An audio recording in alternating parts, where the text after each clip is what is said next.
All right, we're back on record. Were you two able to have discussions? We had the discussion, Your Honor, but we're unable to reach a resolution. Okay, so was an offer made? Yes.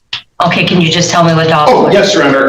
The people offered to reduce the charge of speeding 11 to 15 over to a double parking. All right, and Mr. Page, you understand that's a civil infraction, has a fine of $165, but it doesn't have any points on your license. Right. Okay, and you've rejected that offer? I have. Okay. All right, so we're proceeding with our hearing then. Okay.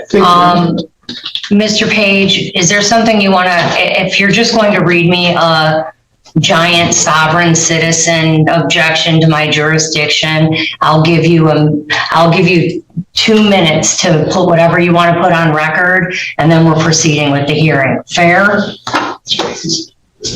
Don't I have the right to be heard lawfully? We have the right to ask questions to the witness.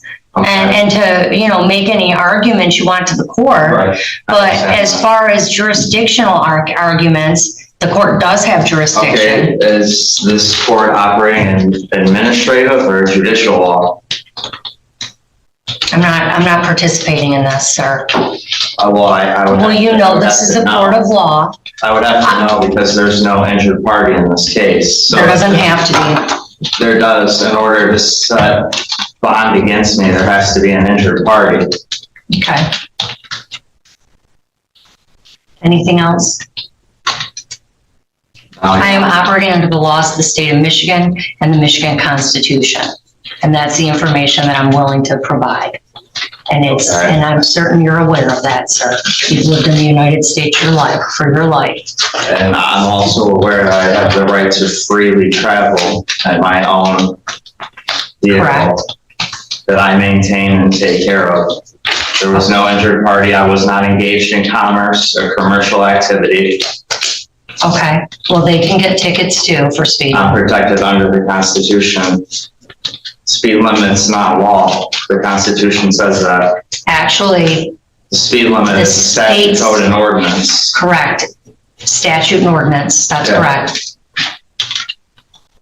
So how could I be charged if we're operating under this type of law and no injured party? Well, your federal right to travel under the state or the federal Constitution doesn't mean that you're not subject to regulatory. I mean, do we not have to get driver's licenses? Do we not have to get car insurance? Do we not have to follow basic speed laws? I mean, you can have a constitutional right with limits and or regulatory provisions or statutory provisions. The right to drive is not written in the Constitution. The right to travel is. Yeah, and I made that clear to the officer that I was traveling. I wasn't driving. I had that. Were you in a car? I had that film too. So were you in a car? Yes, I was. All right, you were operating a motor vehicle. And were you in the city of Taylor? Yes. Okay. Yeah. And I made that clear to the officer that I was traveling. I wasn't driving. I was traveling freely down the road that I maintain and take care of myself. Judge, so were you in a car? Defendant, yes, I was. Judge, all right. You were operating a motor vehicle.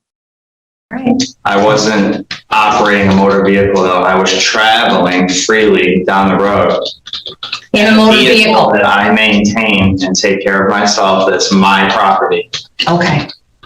I understand that. That doesn't affect this.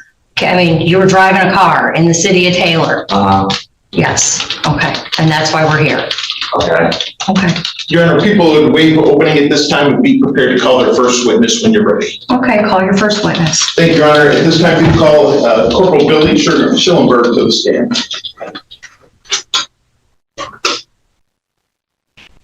Okay, officer, if you can come on up to the witness stand. Raise your right hand when you get up here. You solemnly swear or affirm to tell the truth, the whole truth, and nothing but the truth, so help you God. Okay, have a seat. Mr. Zick, your witness. Thank you. Corporal Schillenberg, can you state your name and badge number for the record? Corporal Billy Schillenberg, badge number is 260. And you're employed with the Taylor Police Department? I am. And what's your position with the police department? My rank is a corporal and in the traffic bureau. And Mr. Schoenberg, were you working back on November 4th of 2024 in the afternoon hours? I was. All right. I'm going to direct your attention back to that date and time. Can you describe to the court where you were approximately doing traffic detail on November 4th, 2024 at about 1:35 p.m. At that time? On November 4th, 2024, approximately 1:49 p.m., I, Corporal Schillinger, I was sitting stationary and Sir, you can't read off your report. You can use it, if you want to use it to refresh your memory, you're free to read it, but you can't just read the report into the record. I, Corporal Schillinger, was sitting stationary, monitoring traffic on southbound Telegraph, south of Brush Road, when I observed a silver Ford Fusion traveling faster than vehicles around it, which time I activated my LiDAR device, which I am trained and certified to use in the state of Michigan. Pointed the LiDAR directly at the hood of Mr. Page's vehicle and received a reading of 58 miles per hour and 45 mile per hour zone at 694.5 feet. Wait, say that again, 58 miles per hour, no, what was the speed limit there? 45. And Corporal Schoenberg, this all occurred in the city of Taylor County, Wayne, state of Michigan? Yes, sir. All right. And you indicated you're certified with the LiDAR device. Can you briefly explain how that works and what does it mean when you got a reading at 694.6 feet? So the LiDAR device, in order to operate it, you have to go through a training class to be certified to use it. When you activate or turn on the LiDAR device, it has to go through a self-inspection, and it has to pass all of these self-inspections for it to work. On that particular day, I did my self-inspection of the device, powered it on, it did pass all tests. So the way the LiDAR works is when you point the LiDAR at the hood of the vehicle, it'll give you a speed reading and a feet reading. So the feet is the distance away from where the LiDAR is to the vehicle approaching my position. And based on the reading that you received of 58 and you were monitoring a 45 mile an hour zone, what did you do next? At that time, I got the 58 and 45. When I got the 58 and 45, set my LiDAR device down. I maintained visual sight of the vehicle that I got the reading from. When Mr. Page approached my patrol vehicle, so I exited the parking lot which I was sitting in. Objection, I approached your vehicle. All right. Can you just clarify when you say? I never got out of my vehicle. All right, well, let's let him clarify the answer. I took it to mean something Sorry, else. Your Honor. No, you have a right to make an objection. Can you just have him clarify what he means by that? Yes, Corporal Schoenberg, can you please clarify your last statement? So sitting on the west side of Telegraph Road, monitoring southbound traffic in a parking lot. And that was the parking lot of Turbo Motors? Yes. 12200 Telegraph? Yes. Okay. So sitting stationary in that parking lot, when I got the reading of 58 and 45, Mr. Page was 694.6 feet away from my vehicle. So as he passed my vehicle in his automobile, that's when I exited the parking lot, pulled behind his vehicle, activated my emergency lights, and initiated a traffic stop on his vehicle. All right. And that traffic stop was initiated in the parking lot down the road at 12510 South Telegraph? Yes, that'd be the Enterprise. What was it? Enterprise? Enterprise, okay. And you maintained visual contact with the vehicle the entire time? All right. Did you at some point identify the driver of that 2020 Ford Fusion, silver in color? I did. All right. And just for purposes of the record, do you see that individual in the courtroom here today? I did. And describe what he's wearing. Wearing a brown suit and black undershirt. Your Honor, let the record reflect that he has identified the defendant, Zachary Ryan Page, seated at counsel table. The record shall still reflect. Based on your reading and your observations, Corporal Schoenberg, did you then issue a citation to the defendant? All right, so while we were on the traffic stop, I asked Mr. Page for his identification numerous times, which he refused to do so. I refused to do so. At that time, Sergeant Kish made the made my location. Mr. Page eventually ended up providing a driver's license to Sergeant Kish. At that time, I was able to issue him a citation for the speeding of the 15 hour. And when you were observing traffic on southbound Telegraph from your location at Turbo Motors, did you have were you able to maintain a clear visual of the traffic and the defendant's vehicle? Yes. Okay. Your Honor, I have no further questions this witness this time. All right, Mr. Page, you have some questions for the witness? You're free to step to the podium just so the court reporter can take everything down.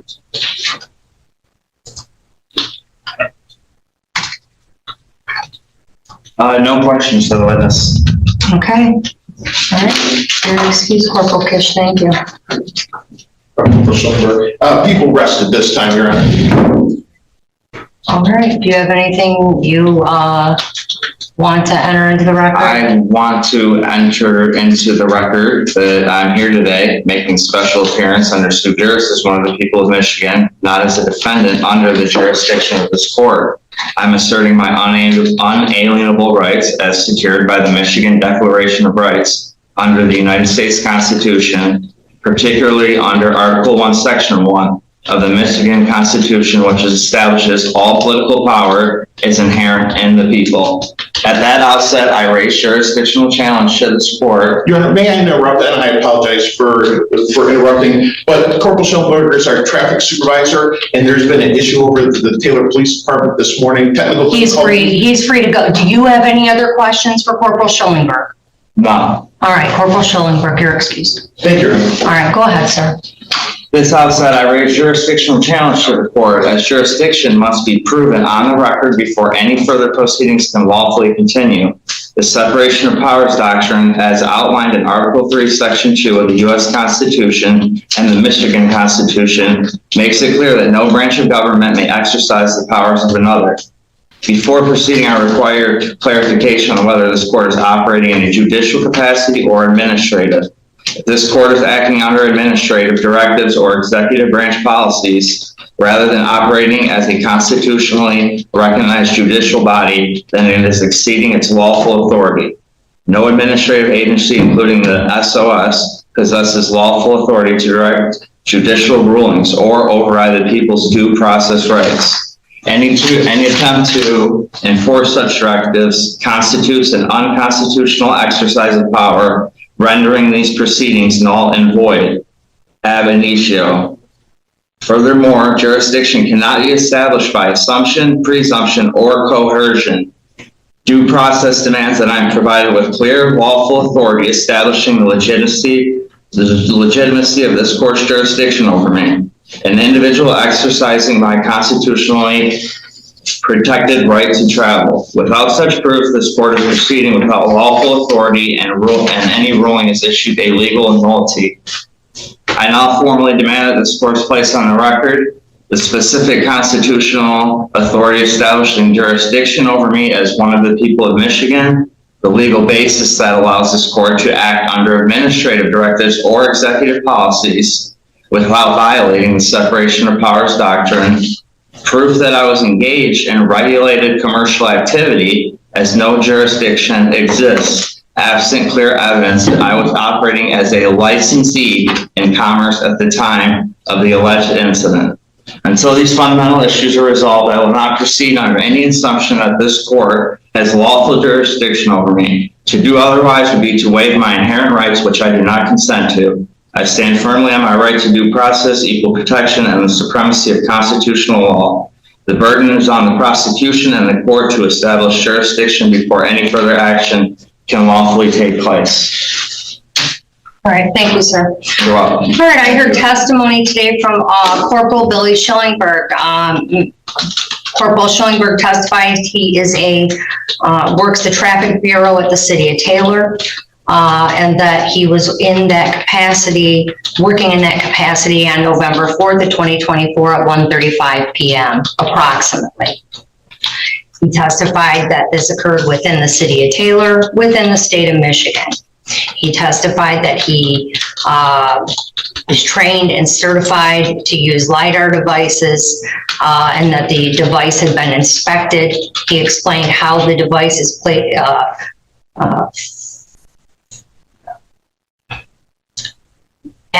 placed at the hood of the vehicle or aimed at the hood of the vehicle, and it determines the speed in feet from the LiDAR device. He testified that at the time, I can't recall the exact number, but he was approximately 600 feet away from the driver of the silver Ford Fusion, and that he was clocked at a speed of 58 in a 45-mile-hour zone. He testified as the vehicle came towards him and passed him, he put his device down and initiated a traffic stop. The stop ultimately occurred at 12510, which is on Telegraph Road, which is a business of enterprise. Corporal Schillingberg also identified Mr. Page as the driver of the motor vehicle, and his license was ultimately produced, and he was issued a traffic citation. The standard for these hearings is not beyond a reasonable doubt, and there was no questions to Officer Schillingberg that offered any contradictory testimony to the testimony that was issued in this case. Therefore, Mr. Page, I find you responsible of the civil infraction of speeding 11 to 15 over, and that has a fine of $130. Mr. Page, do you need time to pay? I do. Okay. How much? Can you pay in 30 days? I mean, yeah, if I got on a payment plan. All right. Well, would you rather pay something on a monthly basis? Sure. Can you pay $70 a month, $50 a month? Tell me what you 50 is good. 50 a month. Yeah. All right, they'll send you notice of the payment plan. Are you in Hidden Lane still? Yes. All right, Mr. Page, you'll receive notice of that in the mail.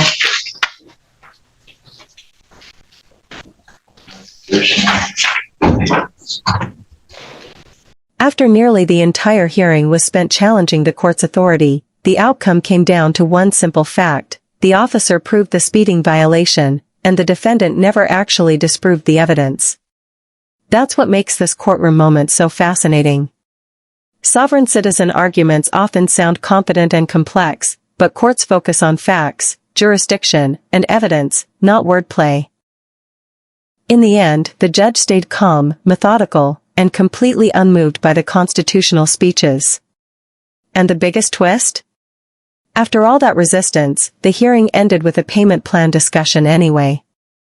Do you think these arguments are genuine beliefs, or just a strategy to avoid accountability?